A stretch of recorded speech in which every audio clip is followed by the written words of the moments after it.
मैं पिछले 12 सालों से ट्रक चलाता आया हूँ और अब मैंने पिछले 6 सालों से अपने ट्रक को रोड पर नहीं दौड़ाया है। मैंने यूएस, कनाडा, कुवैत और इराक इन हर जगहों में अपनी ट्रक को चलाया है और मैंने ऐसी चीजें देखी है जो शायद किसी ने ना देखी हो, चाहे वो बुरा से बुरा ट्रक का हादसा हो या फिर ऐसी कोई चीज जिसे देखकर आंखें फटी की फटी रह जाए। सब कुछ मेरे पिछले 12 साल के एक्सपीरियंस से कुछ घटनाएं मैं आपके साथ बांटने जा रहा हूं।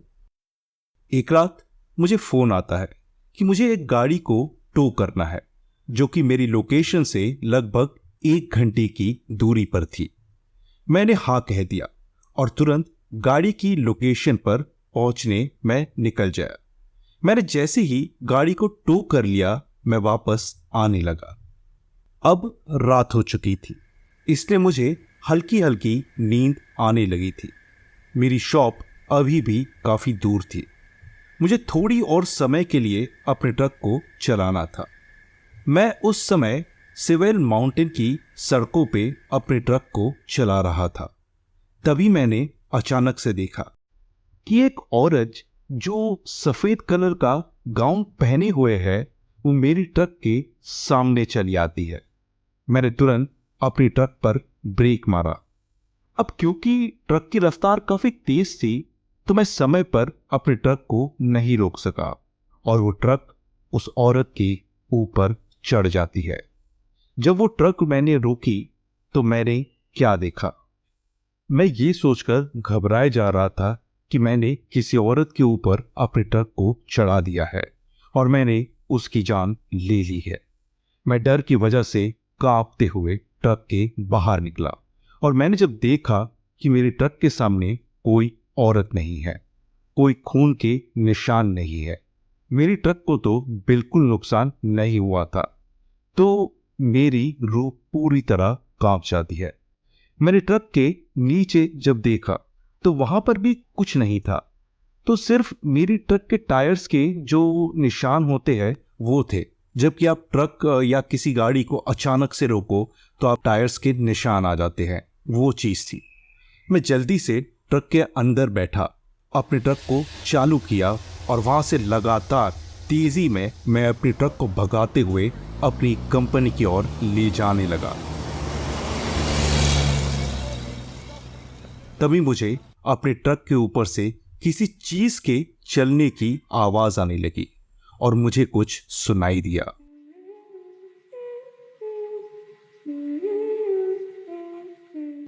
कोई औरत गाना गुनगुना रही थी। डर के मारे मेरे रोंगटे खड़े हो गए। मैं पल के झपकाए बिना लगातार ट्रक को भगाते जा रहा था और मेरा मकसद यही था कि मैं जल्द से जल्द अपनी कंपनी के पास पहुंचूं। मैं जैसे ही कंपनी के अंदर पहुंचा वैसे ही मैंने तुरंत अपने कुलीग को फोन लगाकर अपने ट्रक के पास बुलाया। मैं ट्रक के अंदर ही अपने आप को लॉक करे बैठे हुआ था और मैंने फोन से अपनी कलीग को ट्रक के ऊपर चेक करने के लिए कहता है।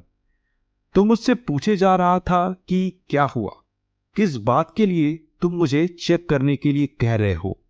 पर मेरे बार बार कहने पर भी और मेरे आवाज में डर और गंभीरता सुनने पर उस आदमी ने ट्रक के ऊपर चढ़ने का फैसला किया। वो ट्रक के ऊपर पहुंचा और उसने मुझे बताया कि वहां पर कुछ भी नहीं था। ये सुनकर मेरी जान में जान आई और मैं ट्रक के बाहर उतरा।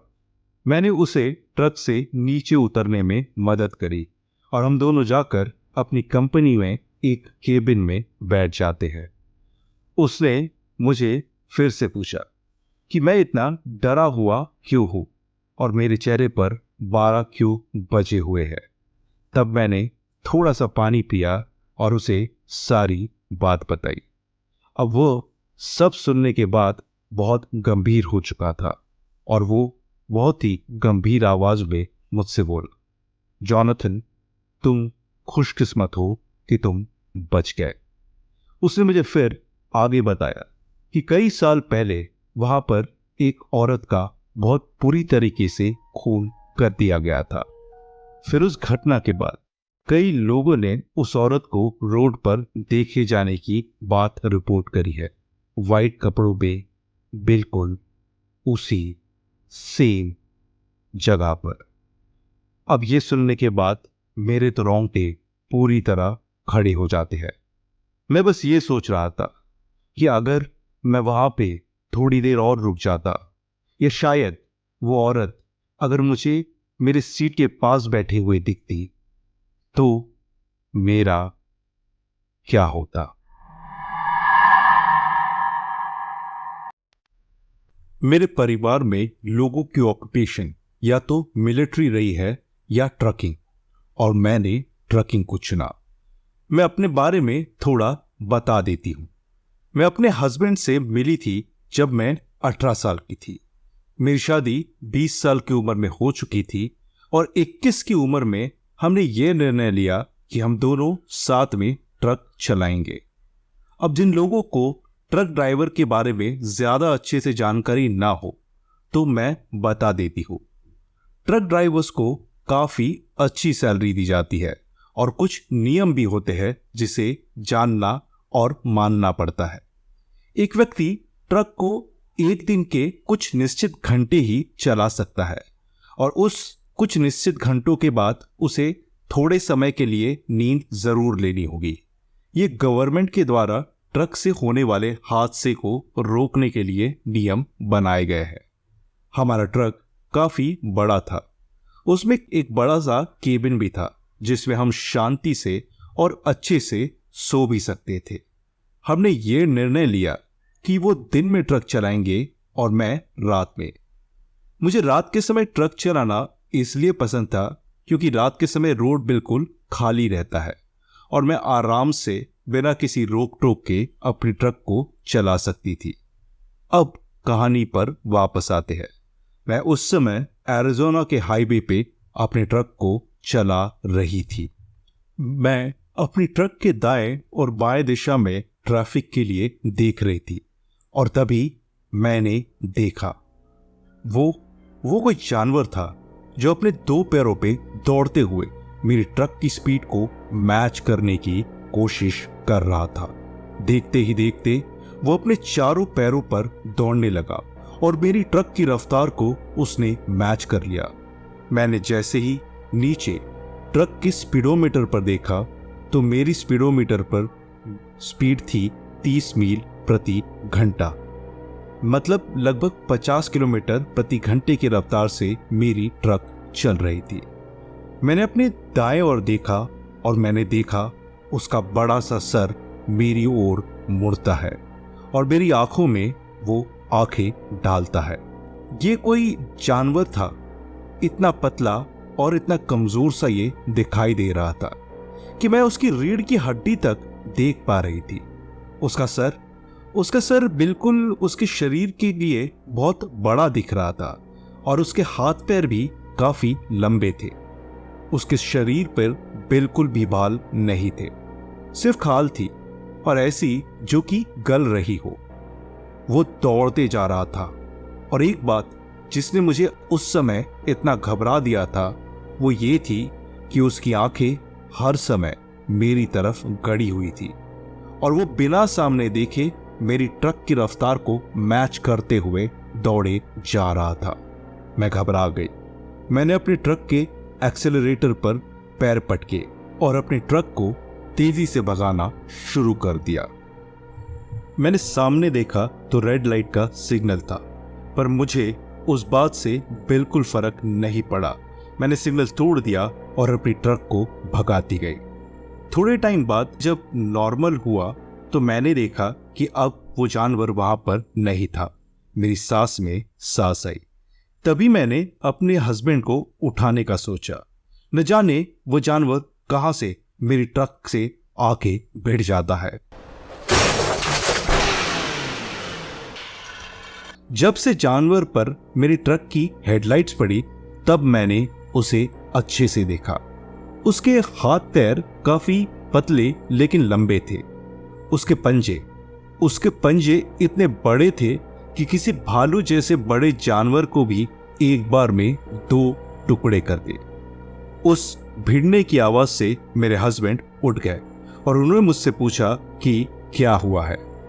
मैं कांपते हुए उस जानवर की ओर उंगली से इशारा करने वाली थी, लेकिन वो गायब हो गया। मेरी आंखों से आंसू बह रहे थे। मैंने सारी बात अपने हस्बैंड को बताई और वो मुझे चुप कराने में लग गए। उसके बाद उन्होंने तुरंत 911 यानी इमरजेंसी हेल्पलाइन पे फोन किया और कैबिन में से एक गन निकाल ली। मेरे ट्रक के कैबिन में गन रखी हुई थी, इस बात का पता तो मुझे भी अभी तक नहीं था।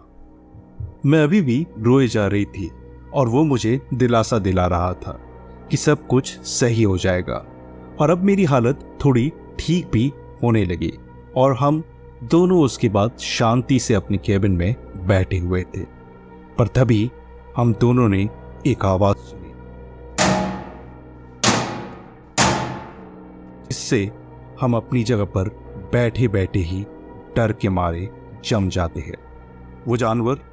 वो जानवर अब हमारे ट्रक के ऊपर था।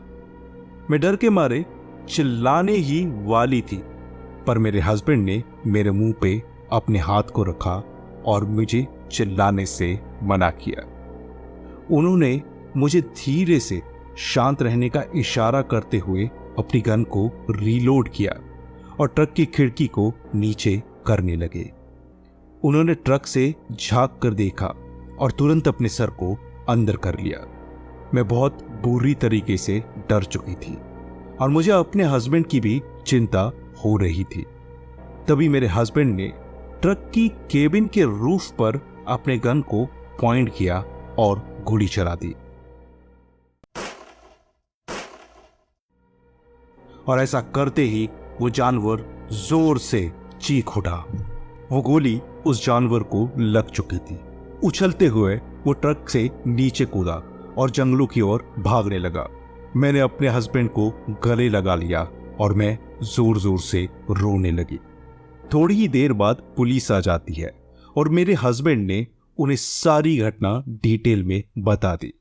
मैं अभी भी जंगलों की ओर घूरे जा रही थी और तभी मैंने देखा वहां पे खून के निशान थे जो कि जंगल की ओर जा रहे थे।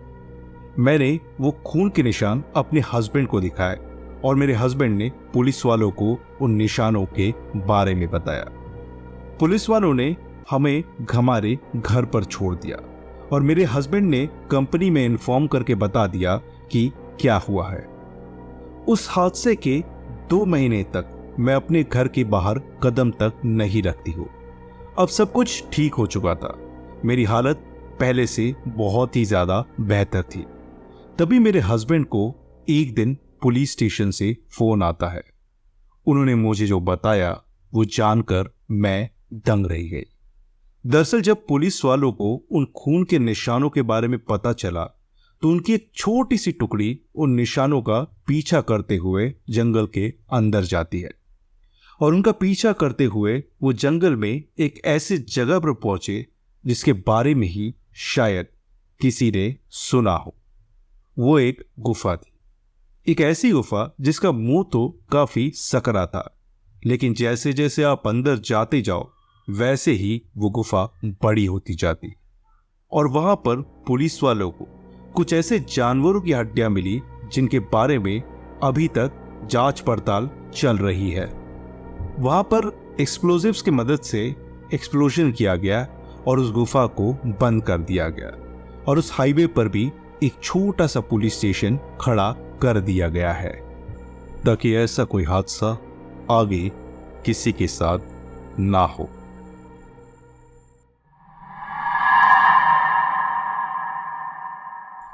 ये कहानी मुझे मेरे दादाजी ने सुनाई थी, जो कि 20 साल से ज्यादा समय के लिए एक ट्रक ड्राइवर रह चुके थे। अब आगे की घटना मैं आपको अपने दादाजी के नजरिए से सुनाने वाला हूं। साल था 1987। पतझड़ का मौसम था और मैं मोंटाना के हाईवे पर अपने ट्रक को चला रहा था। मैं एक फार्म से जिंदा सूअरों को दूसरे फार्म ले जा रहा था। काफी रात हो चुकी थी, लगभग 11 बज चुके थे। मैंने सोचा कि मुझे थोड़ी देर रुककर अपनी आंखें बंद कर छोटी सी झपकी लेनी चाहिए।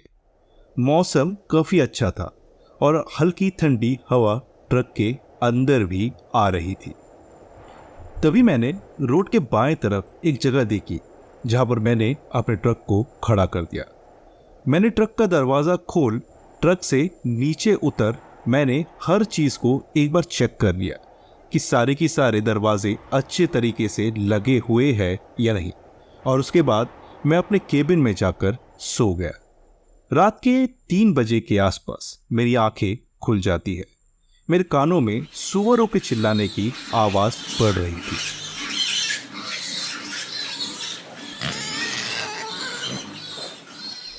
मैं जल्दी से उठा और मैं ट्रक के बाहर यह देखने के लिए उतरा कि क्या हो रहा है। जब मैं ट्रक के पीछे पहुंचा तो मैंने हल्का सा खून और जमीन पर मांस के कुछ टुकड़े गिरे हुए दिखे। मुझे कुछ ठीक नहीं लग रहा था और ना ही मुझे समझ आ रहा था कि ये हो क्या रहा है। और तभी उसी समय मुझे मेरे पीछे कुछ सुनाई दिया। कोई आवाज ऐसी थी जैसे कोई जानवर धीरे से गुर्रा रहा हो। मेरे रोंगटे खड़े हो गए और मैं धीरे धीरे अपने ट्रक के केबिन में वापस जाने लगा।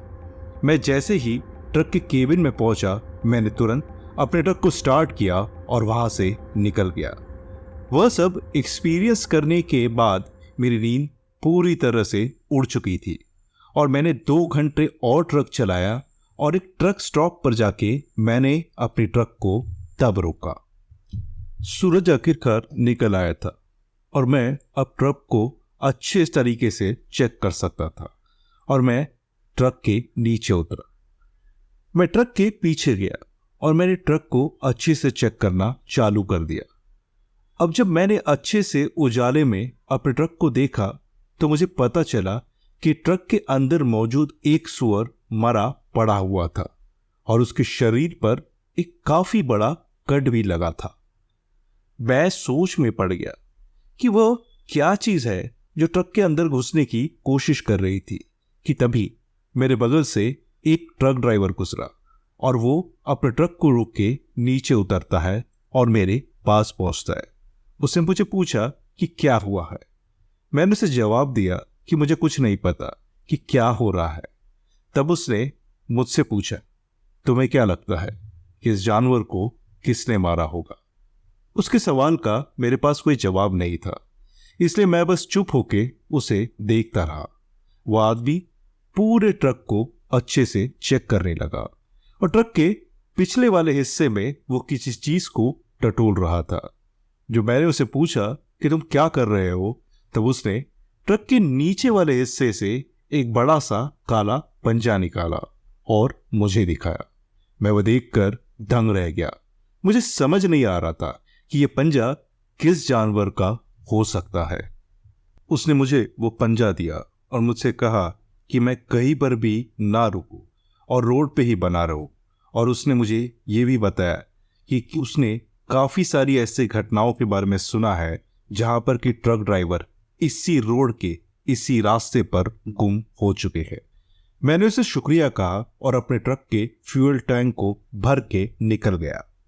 जैसे ही मैं डिलीवरी वाले लोकेशन पे पहुंच गया, जो कि एक छोटा सा फार्म था, मैं तुरंत उस फार्म के मालिक के पास पहुंचा। वो गोदाम के दरवाजे के पास खड़ा हुआ था और उसने मुझे देखते ही पूछा कि क्या हुआ, तुम तो यहाँ 1 घंटे पहले पहुंचने वाले थे। सच कहूं तो मैं उसे अपने साथ घटी घटना बताने में थोड़ा हिचकिचा रहा था, पर मैंने उसे आखिरकार बता ही दिया। मैंने उसे कहा कि मेरे साथ कुछ अजीब सी घटना घटी थी जब मैं रोड पे थोड़ी सी नींद लेने के लिए रुका हुआ था। मैंने उसे बताया कि कोई जानवर ट्रक के पिछले हिस्से में घुसने की कोशिश कर रहा था और उसने एक सूअर को भी मार डाला है। जैसे ही मैंने उसे मेरी ये बात सुनाई, तभी उसने मुझे पूछा कि तुम किस सड़क पे रुके हुए थे। तो मैंने उसे उस सड़क की पूरी डिटेल्स दी और इतना सुनते ही उसका चेहरा सफेद पड़ गया। उसने मुझसे पूछा कि क्या मैं उस समय कोई आवाज वगैरह सुनी थी। मैंने उसे जवाब दिया कि हाँ। जब ये बात उसने मुझे बताई तो मुझे तुरंत याद आया कि उस समय मुझे किसी जानवर के गुर्राने की आवाज आई थी, कोई भालू वगैरह होगा।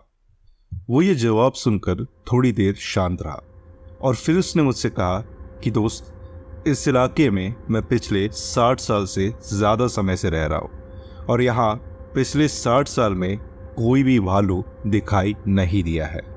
और फिर उसने कहा कि इसी इलाके में एक अर्बन लेजेंड है जो कि इस इलाके से 200 मील की रेडियस में शिकार करता है। मैं उसकी बचकानी बात पर हंस पड़ा। मुझसे उसने कहा कि अगर मैं फिर से उस जानवर से नहीं मिलना चाहता तो मैं मेन हाईवे से ही निकलूं। अगला लोड बकरियां थी और मैं उसी के फार्म से बकरियों को चढ़ाकर उसके फार्म से निकल जाता हूँ। अब मुझे 400 मील और ट्रक चलानी थी। मैं ट्रक को चलाते हुए उस फार्मर की बातों पे अपने दिमाग को चला रहा था।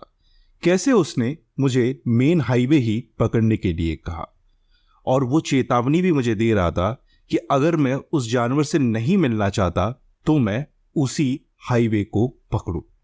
खैर, मैं ट्रक चलाते हुए एक जगह पे आके रुकता हूँ। यहाँ पे मुझे खाना खाना था और थोड़ा बहुत कुछ काम करना था। ये सब करके मैं वापस उस हाईवे पे निकल जाता हूँ। अब मैं एक कंट्री रोड को पकड़ लेता हूँ। जो लोग कंट्री रोड नहीं जानते हैं, मैं उन्हें बता दूं, वो ऐसी सड़क होती है जिसके दोनों तरफ जंगल ही जंगल होते हैं और बीच से सड़क जंगलों को चीरते हुए निकलती है। खैर, जिस समय खाना खाकर और बाकी के काम कर मैं फ्री हुआ तब सूरज ढलने ही वाला था और थोड़ा अंधेरा भी हो रहा था। मैंने अपनी ट्रक को शुरू किया और कंट्री रोड पर अपने ट्रक को चलाने लगा। बगल में एक बड़ा सा बैनर बना हुआ था जिस पे कंट्री रोड लिखा हुआ था। तो मेरे दिमाग में उस बूढ़े फार्मर की चेतावनी फिर से आ गई, पर मैं अपनी ट्रक को चलाता रहा। मैंने 75 मील कवर कर लिए थे, पर तभी मेरे ट्रक का टायर फट गया। मैंने ट्रक को तुरंत रोड के साइड में लगाया और ये देखने के लिए कि क्या नुकसान हुआ है मैं नीचे उतरा। क्योंकि इस ट्रक का मालिक मैं ही था तो मैं ज्यादातर चीजों को खुद ही संभाल लेता था। मैंने ध्यान से देखा तो पता चला कि टायर फटा हुआ तो नहीं था, पर उसमें एक लंबी सी कील घुस गई थी। मैं आपको बता दूं कि ट्रक के टायर का फटने से उसमें कोई कील वगैरह घुस जाना वो ज्यादा बेहतर होता है। अब हमें करना क्या पड़ता है, इस टायर के फटने पर या कील घुसने पर उसमें हम एक चीज इस्तेमाल करते हैं। इस चीज को हमें गर्म करके उस टायर में लगाना पड़ता है।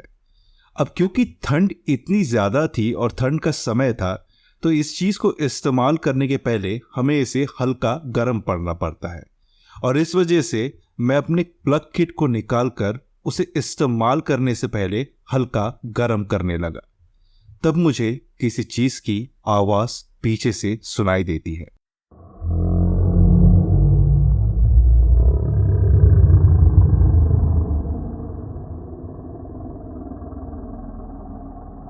और तभी बकरियों में जो बकरियां मैं लोड करके लेके जा रहा था उनकी चिल्लाने की आवाज भी मुझे आती है। मैं जल्दी से अपने कैबिन में घुसा और उसके अंदर से मैंने एक पिस्तौल निकाली। हाँ, ये पिस्तौल ज़्यादा बड़ी तो नहीं होती है, पर हाँ, अपनी सुरक्षा के लिए इस्तेमाल करने के लिए ये काफ़ी होती है। अब मैं ट्रक के पिछले हिस्से में जाने लगा और जैसे ही मैं वहाँ पहुँचा तो मैंने देखा कि ट्रक के शटर को तोड़ दिया गया था और एक बकरी का सिर उस ट्रक के शटर से आधा बाहर लटका हुआ था और ये कटा हुआ भी था। मैं बहुत घबरा गया और आसपास देखने लगा कि कोई चीज़ मेरे आसपास तो नहीं है। मुझे ऐसा लग रहा था कि जो भी चीज़ इस बकरी को मार रही थी या खाने की कोशिश कर रही थी, मैंने उसे बीच में ही टोक दिया है। और उसी समय मुझे फिर से वही गुर्राने की आवाज सुनाई देती है और इस बार यह आवाज काफी नजदीक से आई थी। अब क्योंकि अंधेरा हो चुका था तो मैंने अपनी फ्लैशलाइट को निकाला और जहां से यह आवाज आ रही थी उस तरफ कर दिया, पर वहां मुझे सिर्फ एक परछाई दिखी।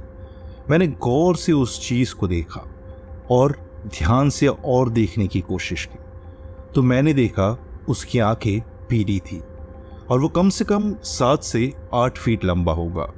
मैं धीरे धीरे करके पीछे हटने लगा और जैसे ही हल्की सी रोशनी उस जानवर के चेहरे पर पड़ी तो मैंने देखा उसके मुंह से खून बह रहा था और ये कि वो एक बिगफुट था। मैंने अपनी गन बाहर निकाली और उसके ओर तान दी।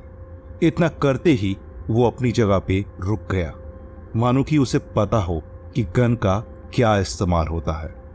मैं वहां डरा सहमा खड़ा हुआ था और तभी वो और जोरों से गुर्राने लगा और मेरी तरफ देखने लगा। मैं चाहता था कि मैं उसके ऊपर ये गन चला दूं, यानी गोली चला दूं, पर इस वक्त मैं इतना डरा हुआ था कि मुझसे कुछ हो ही नहीं पा रहा था। फिर भी बहुत हिम्मत जुटा के मैं धीरे धीरे पीछे की तरफ चलने लगा।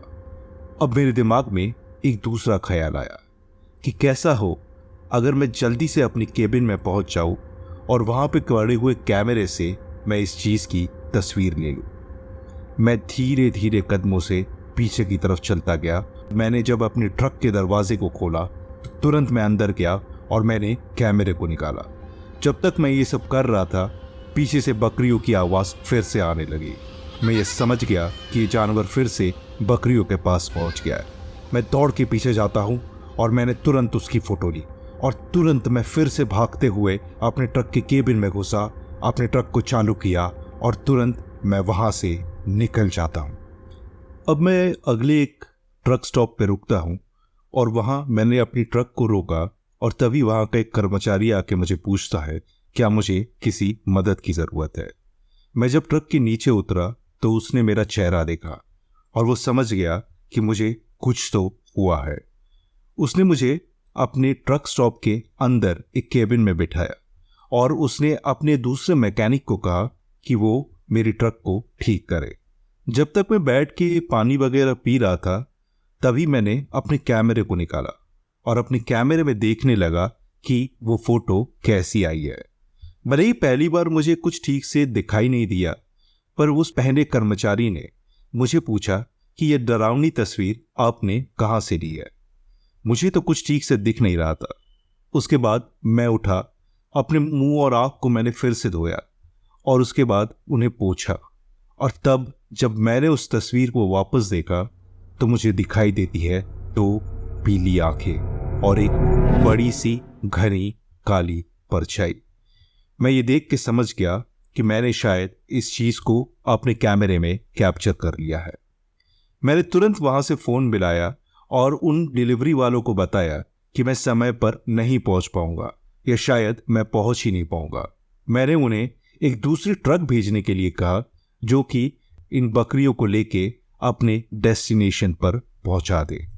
मैं ट्रक को निकाल के अपने घर पहुंच जाता हूं। मैंने अपने परिवार को अपने गले से लगाया और उस कैमरे को छुपा दिया।